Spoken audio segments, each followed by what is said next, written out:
ఒక కప్పు గోధుమ పిండి, కొద్దిగా ఉప్పు, పావు కప్పు బెల్లం బాగా కలుపుకోవాలండి.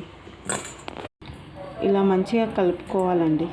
ఇది నీళ్ళు వేసుకొని ఇలా కలుపుకోవాలండి. ఇలా బాగా కలుపుకోవాలండి. ఇలా మంచి కంటెస్టెంట్ అయ్యే వరకు మంచిగా కలుపుకోవాలండి. ఆయిల్ హీట్ చేసుకోవాలండి.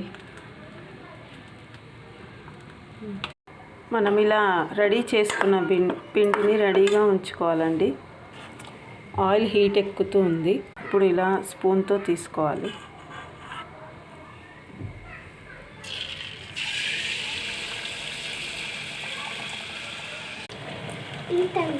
ఇలా ఫోల్డ్ చేసుకోవాలండి.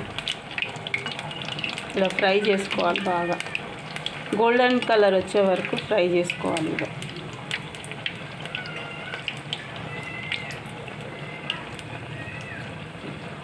బెల్లం ఇష్టపడేటోళ్ళు ఇవి తింటే చాలా బాగుంటుందండి.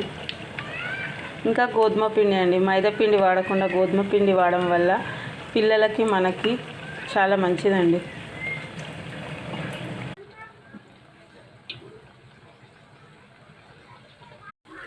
ఇలా వేసుకుంటూ ఉండాలండి. మొత్తం పిండి పూర్తయ్యే వరకు వేసుకుంటూ ఉండాలి. మంచి కలర్ రావాలండి, అప్పుడే టేస్ట్ ఉంటుంది. చూడండి, ఇవి ఒక కప్పు గోధుమ పిండితోనే ఒక ప్లేట్లో అయినాయండి. చూడండి, చాలా బాగా అయినాయి. చాలా మృదువుగా మెత్తగా బాగుంటాయి. టేస్టీ.